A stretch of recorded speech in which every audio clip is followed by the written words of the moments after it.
penuh dengan warna-warni kehidupan. Daripada mekarnya bunga-bungaan sehinggalah bebasnya fauna bergerak di alam.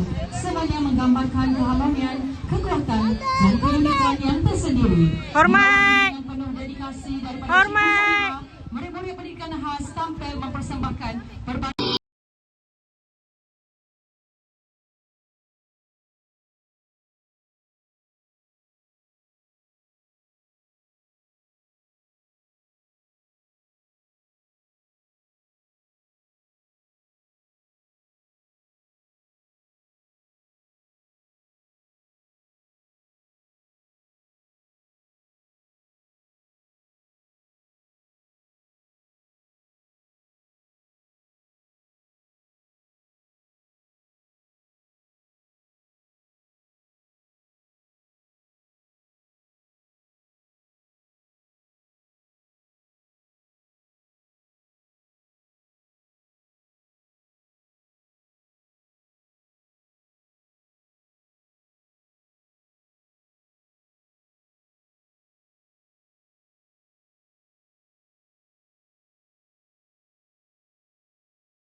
Cepat Jackie.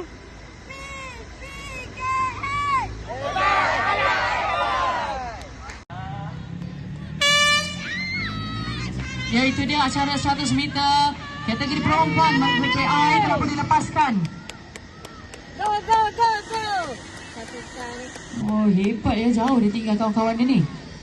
Lari Safika. Teruskan berlari. Dia nak berlawan naik basikal katanya. Kita boleh tambah acara rasanya. Okey, 100 meter telah dilepaskan. Masih lagi acara PPKI 100 meter. Oh, ada style je lari ni. Teruskan. Lari sehingga Lari. Boleh Aina, boleh. Cayo. Boleh. Go. Lari. Go lagi Aina, go. Boleh sikit lagi. Teruskanlah berlari. Itulah semangat kesukanan yang kita ingin. Kategori lelaki 100 meter PPKI. Ya, itu dia kerja berlaku di antara anak-anak PPKI kita. Go. Di hadapan. Oh, di belakang itu sedang memotong. Adakah dia dapat memotong? Oh, nanti kita tunggukan. Teruskan berlari.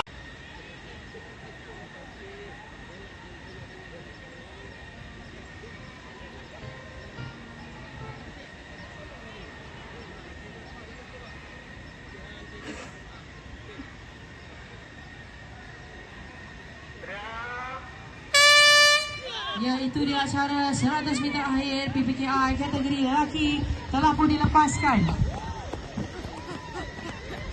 Go Arif Wafi, go. Go. Lari.